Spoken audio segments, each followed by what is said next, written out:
Hello everyone, उत्कर्ष daily GK में आप सभी का स्वागत है। जहां आज हम आपके लेकर आए हैं एक नया टॉपिक, भारत का संविधान। भारत का संविधान में संविधान की विशेषताएं से संबंधित मोस्ट इम्पॉर्टेंट क्वेश्चन इस सेशन में लिए गए हैं, जो कि आपकी परीक्षा, आप किसी भी एग्जाम की तैयारी कर रहे हो, चाहे आप सेंट्रल लेवल एग्जाम की तैयारी कर रहे हो या फिर स्टेट लेवल एग्जाम की तैयारी कर रहे हो, ये सेशन आपके लिए काफ़ी ज़्यादा यूजफुल रहने वाला है, क्योंकि इस सेशन में सेलेक्टेड और इम्पॉर्टेंट क्वेश्चन लिए गए हैं जो कि आपकी परीक्षा की दृष्टि से काफ़ी ज़्यादा महत्वपूर्ण है। तो चलिए आज का ये सेशन शुरू करते हैं और देखते हैं आज का पहला क्वेश्चन।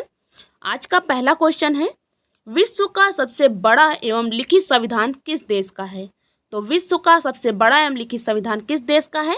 इसका राइट आंसर है ऑप्शन डी, भारत का। भारत का संविधान विश्व का सबसे बड़ा एवं लिखित संविधान है। अगला क्वेश्चन देखते हैं। अगला क्वेश्चन है, भारतीय संविधान के आंशिक कठोर और आंशिक लचीला होने का क्या तात्पर्य है? तो भारत के संविधान का आंशिक कठोर और आंशिक लचीला होने का तात्पर्य देखते हैं। तो पहले ऑप्शन ए देख लेते हैं, संविधान में होने वाले परिवर्तन या संशोधन से है। सही option option A. Option B है, भारतीय संविधान में साधारण कानून या विधेयक संसद के समान बहुमत से बन जाते हैं। ऑप्शन बी भी सही है। ऑप्शन सी है, विशेष कानून या विधेयक संसद के बहुमत के साथ राज्य स्वीकृति आदि कठिनाइयों से पारित होते हैं। तो ऑप्शन सी भी हमारा सही है। तो इसका जो राइट आंसर, जो फाइनल आंसर होगा, वो होगा ऑप्शन डी, उपयुक्त सभी। उपयुक्त सभी दशाएं हैं जो कि भारतीय संविधान को आंशिक कठोर और आंशिक लचीला बनाते हैं। अगला क्वेश्चन देखते हैं। अगला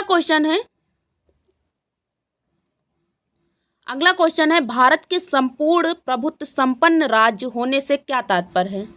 तो भारत के संपूर्ण प्रभुत्व संपन्न राज्य होने से क्या तात्पर्य है? इसका ऑप्शन देखते हैं। भारत अपनी आंतरिक और बाह्य या वैदेशिक नीतियों का निर्धारण करने के लिए स्वतंत्र है। तो ऑप्शन ए सही है। ऑप्शन बी है, भारत पर किसी भी प्रकार का बाह्य नियंत्रण नहीं है, अर्थात भारत बाह्य नियंत्रण से सर्वथा मुक्त है। तो ऑप्शन बी भी हमारा सही है। इसका फाइनल आंसर क्या होगा? ऑप्शन सी, उपयुक्त दोनों। उपयुक्त दोनों ही ऑप्शन सही हैं, जो कि भारत को संपूर्ण प्रभुत्व संपन्न राज्य बनाते हैं। अगला क्वेश्चन देखते हैं। अगला क्वेश्चन है, भारतीय संसदीय शासन प्रणाली के संबंध में कौन सा कथन सही है? तो भारतीय संसदीय प्रणाली है जो, उसके संबंध में कथन देख लेते हैं। पहला है ऑप्शन ए, ये इंग्लैंड के वेस्टमिनिस्टर मॉडल पर आधारित है। तो ये सही बात है कि ये इंग्लैंड के वेस्टमिनिस्टर मॉडल पर ही आधारित है। ऑप्शन बी है, इस प्रणाली में केंद्रीय कार्यपालिका की वास्तविक शक्ति जनता में या जनता के निर्वाचित प्रतिनिधियों की मंत्रिपरिषद में निहित होती है। तो राइट आंसर ऑप्शन बी भी सही है। ऑप्शन सी है, संसद के 3 अंग हैं, लोकसभा, राज्यसभा और राष्ट्रपति। तो ऑप्शन सी भी सही है कि संसद के 3 सदस्य हैं, लोकसभा और राज्यसभा और राष्ट्रपति। तो इसका जो फाइनल आंसर होगा वो होगा ऑप्शन डी, उपयुक्त सभी। अगला क्वेश्चन देखते हैं। अगला क्वेश्चन है, संसदीय शासन प्रणाली में किस पर नियंत्रण होता है? तो संसदीय शासन प्रणाली में किस पर नियंत्रण होता है? ऑप्शन ए विधायिका, ऑप्शन बी कार्यपालिका। तो इसका राइट आंसर होगा ऑप्शन सी, उपयुक्त दोनों का, क्योंकि विधायिका और कार्यपालिका दोनों पर नियंत्रण होता है। अगला क्वेश्चन देखते हैं। अगला क्वेश्चन है, संसदीय शासन प्रणाली को सरकार के किस रूप में जाना जाता है? तो संसदीय प्रणाली को सरकार के रूप में किस नाम से जाना जाता है? इसका राइट आंसर है ऑप्शन डी, उपयुक्त सभी, यानी कि option A Westminster, option B उत्तरदायी सरकार और ऑप्शन सी मंत्रिमंडलीय सरकार। इन तीनों रूपों में जाना जाता है। तो फाइनल आंसर होगा ऑप्शन डी। अगला क्वेश्चन देखते हैं। अगला क्वेश्चन है, भारत की संसदीय शासन प्रणाली और ब्रिटेन की संसदीय शासन प्रणाली के मध्य अंतर का मुख्य बिंदु कौन सा है? तो अंतर का जो मुख्य बिंदु है वो है न्यायिक पुनरावलोकन या न्यायिक समीक्षा। राइट आंसर ऑप्शन सी, याद रखिए। अगला क्वेश्चन देखते हैं।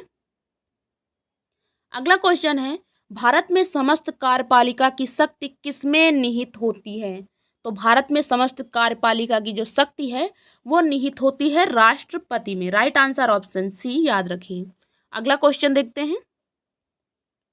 अगला क्वेश्चन है, भारतीय संविधान की विशेषता विधि का शासन के संबंध में कौन सा कथन सही है? तो इसका ऑप्शन है पहला, विधि या कानून के समक्ष सभी नागरिक समान हैं, तो ऑप्शन ए सही है। ऑप्शन बी, राज्य के सभी अंग एवं प्राधिकारी विधि द्वारा नियमित और नियंत्रित होते हैं, ऑप्शन बी भी सही है। इसका फाइनल आंसर होगा ऑप्शन सी, उपयुक्त दोनों। अगला क्वेश्चन देखते हैं। अगला क्वेश्चन है, भारत का पंथ निरपेक्ष राज्य होने से क्या तात्पर्य है? तो भारत का पंथ निरपेक्ष राज्य होने से क्या तात्पर्य है? ऑप्शन ए है, भारत का कोई विशेष धर्म नहीं होगा, अर्थात भारत का कोई धर्म नहीं होगा। ऑप्शन बी है, भारत के लोग के सभी धर्मों का समान रूप से सम्मान होगा, तो ऑप्शन बी भी सही है। इसका फाइनल आंसर होगा ऑप्शन सी, उपयुक्त दोनों। उपयुक्त दोनों ही ऑप्शन सही है भारत के पंथ निरपेक्ष होने से। अगला क्वेश्चन देखते हैं। अगला क्वेश्चन है, राज्य के नीति निर्देशक तत्व को संविधान की आत्मा किसने कहा? तो राज्य के नीति निर्देशक तत्व को संविधान की आत्मा कहा ग्रेनविल ऑस्टिन ने। राइट आंसर ऑप्शन डी, याद रखिए। अगला क्वेश्चन देखते हैं। अगला क्वेश्चन है, भारतीय संविधान की विशेषता मूल कर्तव्य के संबंध में कौन सा कथन सही है? तो मूल कर्तव्य के संबंध में देख लेते हैं कि पहला ऑप्शन ए है, मूल कर्तव्यों को भारतीय संविधान में 42वें संविधान संशोधन 1976 के तहत जोड़ा गया है, तो ऑप्शन ए सही है कि ये बात सही है कि 42वें संविधान संशोधन के तहत ही मूल कर्तव्यों को जोड़ा गया।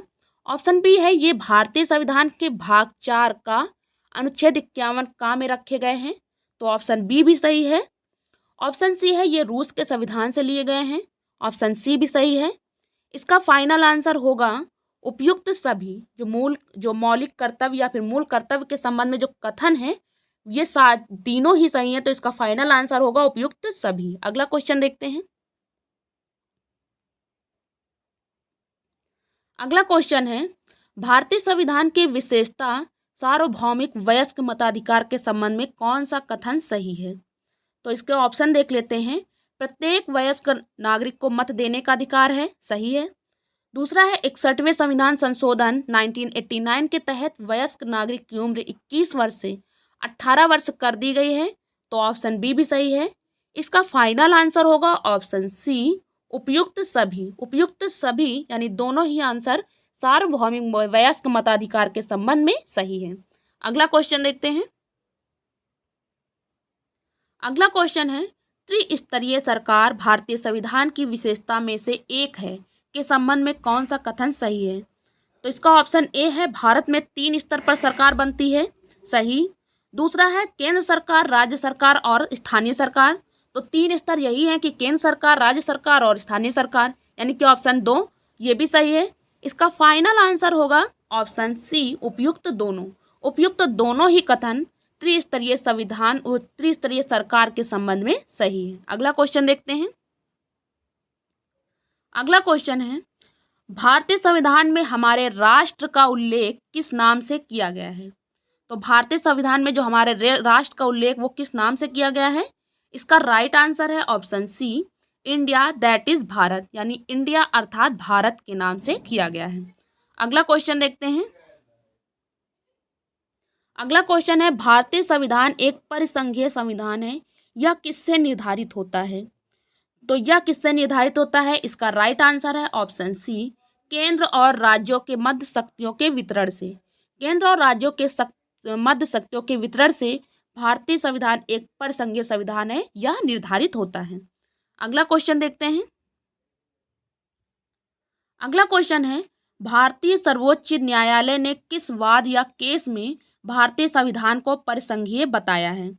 तो इसका राइट आंसर है ऑप्शन ए देख लेते हैं, केशवानंद भारती बनाम केरलवाद 1973, सही है। ऑप्शन बी, SR बोम्बई बनाम भारत संघवाद 1994, ये भी सही है। इसका फाइनल आंसर होगा ऑप्शन सी, उपयुक्त दोनों। उपयुक्त दोनों ही केस ऐसे थे जिन्होंने भारतीय संविधान को परिसंघीय बताया। अगला क्वेश्चन देखते हैं। अगला क्वेश्चन है, यद्यपि हमारे संविधान में ऐसे उपबंधों का समावेश है जो केंद्र को ऐसी शक्ति प्रदान देते हैं जिनके प्रांतों की स्वतंत्रता समाप्त सी हो जाती है फिर भी यह परिसंघीय संविधान है, निम्न कथन किसका है? तो यह कथन है डॉक्टर BR अम्बेडकर जी का। राइट आंसर ऑप्शन बी याद रखिए। अगला क्वेश्चन देखते हैं। अगला क्वेश्चन है, भारतीय संविधान एक ऐसा संघ है जिसमें केंद्रीकरण की सशक्त प्रवृत्ति है, निम्न कथन किसका है? इसका राइट आंसर है ऑप्शन डी आइवर जेनिंग्स जी का। अगला क्वेश्चन देखते हैं। अगला क्वेश्चन है, भारतीय संविधान को अर्ध संघीय संविधान किसने कहा है? तो भारतीय संविधान को अर्ध संघीय संविधान कहा है KC व्हीयर ने। राइट आंसर ऑप्शन ए याद रखिए। अगला क्वेश्चन देखते हैं। अगला क्वेश्चन है, भारतीय संविधान ना तो शुद्ध रूप से परिसंघीय है और न ही शुद्ध रूप से एकात्मक है, बल्कि यह दोनों का संयोजन है, निम्न कथन किसका है? इसका राइट आंसर है ऑप्शन सी दुर्गादास बसु जी का। अगला क्वेश्चन देखते हैं। अगला क्वेश्चन है, भारतीय संविधान अधिक कठोर और अधिक लचीले के मध्य एक अच्छा संतुलन स्थापित करता है, यह कथन किसका है? इसका राइट आंसर है ऑप्शन सी KC व्हीयर का। अगला क्वेश्चन देखते हैं। अगला क्वेश्चन है, भारतीय संविधान को संघात्मक के तंग ढांचे में नहीं ढाला गया है, निम्न कथन किसका है? तो इसका राइट आंसर है option A doctor BR Ambedkar ji का। अगला क्वेश्चन देखते हैं। अगला क्वेश्चन है, भारतीय संघवाद को सहकारी संघवाद किसने कहा है? तो सहकारी संघवाद किसने कहा है? इसका राइट आंसर है ऑप्शन ए ग्रेनविल ऑस्टिन। ये कथन और निष्कर्ष, ये कथन से संबंधित प्रश्न है जो कि बहुत ज़्यादा महत्वपूर्ण है, एग्जाम में पूछे जाते हैं, तो इन्हें जरूर याद कर लीजिए। अगला क्वेश्चन देखते हैं। अगला क्वेश्चन है, भारत में राजनैतिक सत्ता का प्रमुख कौन होता है? तो भारत में राजनैतिक सत्ता का जो प्रमुख होता है वो होती है जनता। राइट आंसर ऑप्शन बी याद रखिए। अगला क्वेश्चन देखते हैं। अगला क्वेश्चन है, विश्व का प्रथम लिखित संविधान किस देश का है? तो विश्व का प्रथम लिखित संविधान है अमेरिका का। राइट आंसर ऑप्शन सी याद रखिए।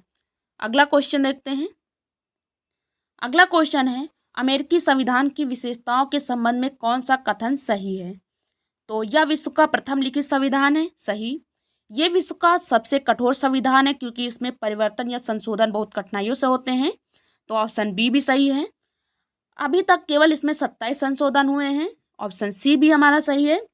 ऑप्शन डी, यह विश्व का सबसे छोटा संविधान है भी है क्योंकि इसमें मात्र 7 अनुच्छेद है, तो ऑप्शन डी भी सही है। इसका फाइनल आंसर हमारा होगा ऑप्शन ई उपयुक्त सभी। उपयुक्त सभी कथन है जो भारतीय संविधान की विशेषताओं के संबंध में सही है। अगला क्वेश्चन देखते हैं। अगला क्वेश्चन है, विश्व के संविधानों की विशेषताओं के संबंध में कौन सा कथन सही है? तो विश्व के जो संविधानों की विशेषताओं में जो कौन सा कथन इनमें सही है? विश्व का सबसे बड़ा अलिखित संविधान ब्रिटेन का है, सही। अलिखित संविधान अगर पूछा जाए तो वो ब्रिटेन का है। विश्व का सबसे लचीला संविधान ब्रिटेन का है क्योंकि इसमें आसानी से परिवर्तन या संशोधन किए जा सकते हैं, तो ये भी सही है। विश्व सबसे बड़ा लिखित एवं मिश्रित संविधान भारत का है, ये भी आंसर सही है।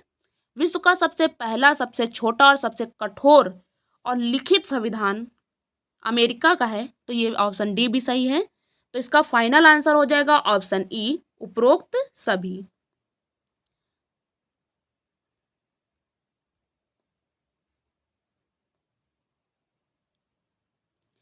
ये प्रश्न आपके लिए है कि वर्तमान भारतीय संविधान में कुल कितने भागों की संख्या है? तो वर्तमान भारतीय संविधान में कुल कितने भागों की संख्या है?